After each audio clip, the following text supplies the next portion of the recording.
Samskara ou condicionamento. Quando eu tive conhecimento desse conceito do yoga e eu entendi isso, mudou o meu entendimento de como funciona a mente humana, de como funciona a minha cabeça. Foi muito importante para mim. Os samskaras, eles são os algoritmos da mente humana. Eles são aqueles comportamentos padrões que recorrentemente a gente volta àquela padronização, aquela canaleta, aquele standard.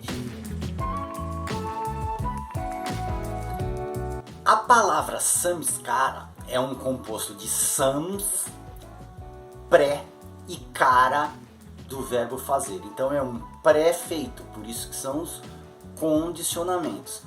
Os samskaras são esses condicionamentos, esses comportamentos padrões que na falta de um estímulo externo ou interno diferente cai nessa canaleta, cai nesse comportamento padrão, nesse template, nesse molde. A gente tem a tendência a cair nesses comportamentos que ou vieram com a gente de outras encarnações ou foram modelados pela educação.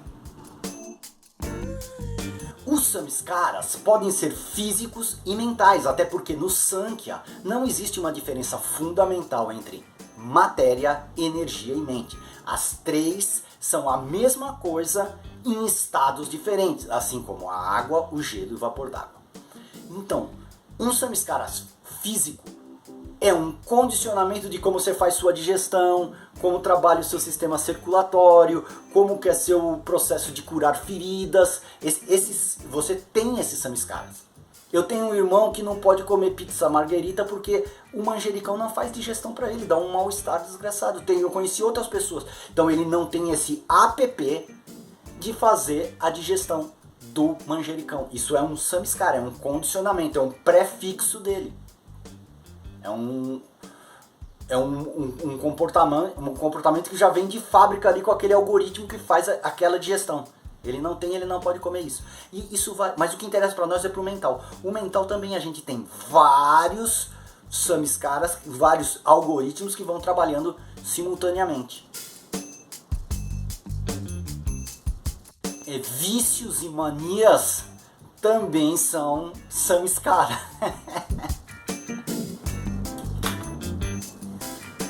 Tem um dos sutras do Patanjali, no capítulo 3, Vibhuti-pada, que é a trilha dos poderes, se eu não me engano é o número 38, depois eu ponho aqui o número certo, eu acho que é o 38, que ele fala assim: fazendo samyama sobre os samskaras,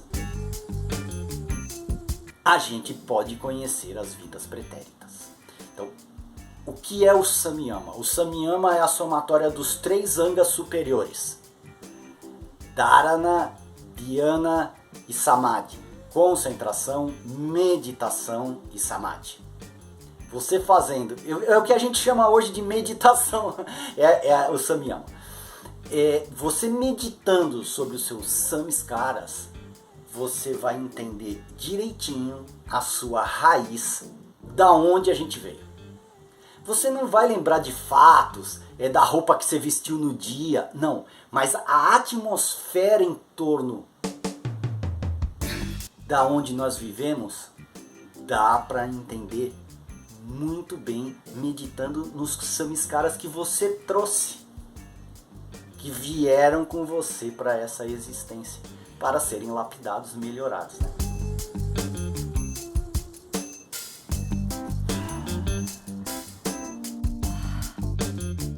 Então, esses samskaras, eles são compostos de uma herança que você traz de vidas pretéritas, mais a educação.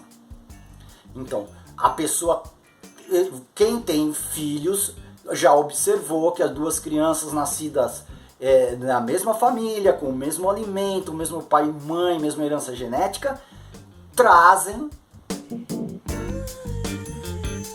ideias diferentes na cabeça, já veio com ela. trouxe de vidas pretéritas.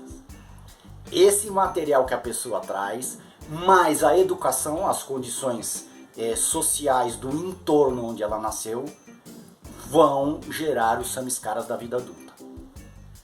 Vão formar essa personalidade.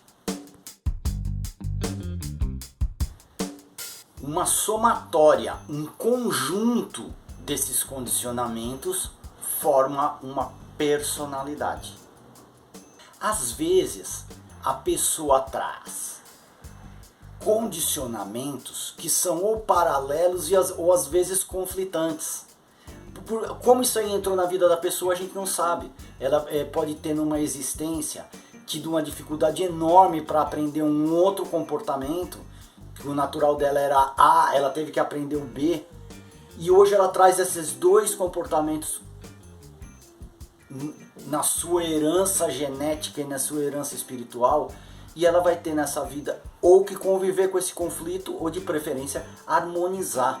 Se uma tendência é nefasta e a outra é positiva, ela tem que usar o Pratipaksha Bhavana para fortalecer essa tendência positiva e ir escondendo embaixo da pilha de Recife, de Arrecife, porque a gente nunca tem como apagar um condicionamento. Ele vai ficar para sempre aquela semente ali, é igual o DNA, ele vai vindo uma outra camada e aquele ancestral reptiliano tá ali. A palavra samskara tem na linguagem comum o significado de maquiagem, né, pré-feito, e também dos sacramentos, igual a gente tem no mundo católico, batizado, primeira comunhão, até extrema-unção. Na religião hindu, eles têm dezenas de mais sacramentos do que nós, e esses sacramentos são chamados samskaras. Mas não é essa acepção do termo que nós estamos falando. Nós estamos falando dentro do universo do yoga, e que a melhor tradução dessa palavra dentro desse contexto é condicionamento.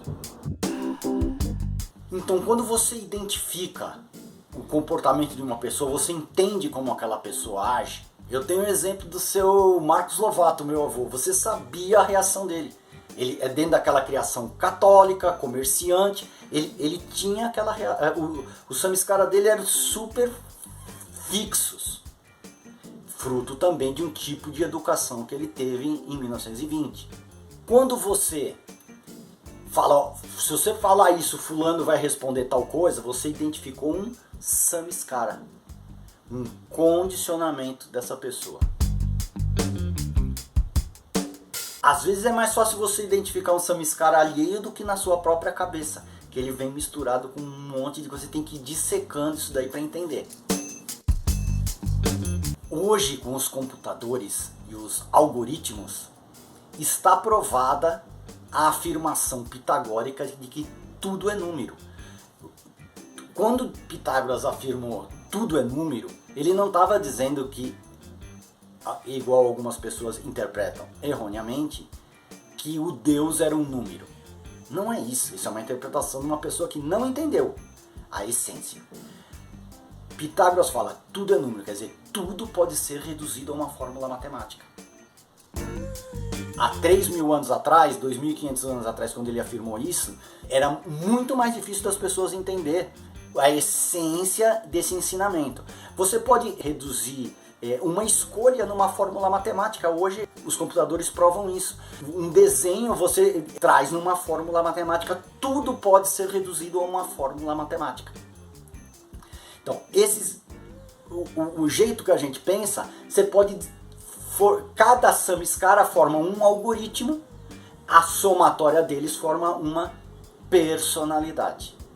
A boa notícia é que os samskaras são maleáveis, moldáveis, ou pela educação ou pelo alto esforço a gente vai mudando esses samskaras que não interessam para a nossa evolução espiritual. A profissão de ator ela pode ser muito libertadora na medida em que o ator entende que quando ele faz um papel, ele está deixando de lado o kit de samskara dele, do ator, da pessoa do ator, e passando a usar um kit de samskara do personagem. Eu tive a grata experiência, na minha vida profissional, de ver uma pessoa entrar no camarim chamando Dani e sair do camarim se chamando Mercedes, por exemplo. Há uma transformação que parece outra pessoa. Tudo bem, o figurino ajuda, o cenário ajuda, mas tem um lance na mente do ator, que esse é o talento do ator, que faz a gente admirar essa arte, que a pessoa, ela muda o kit.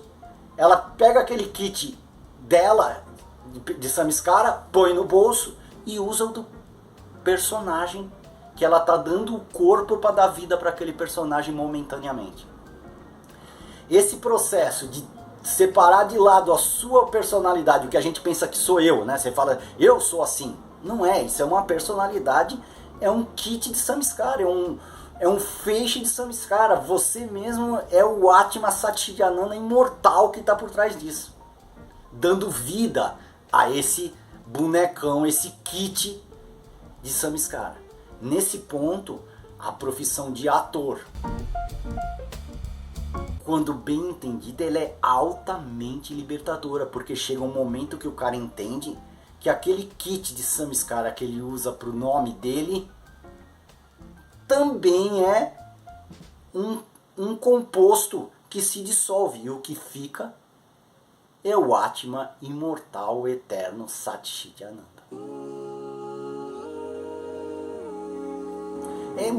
Mandaram eu pedir like e falar joinha.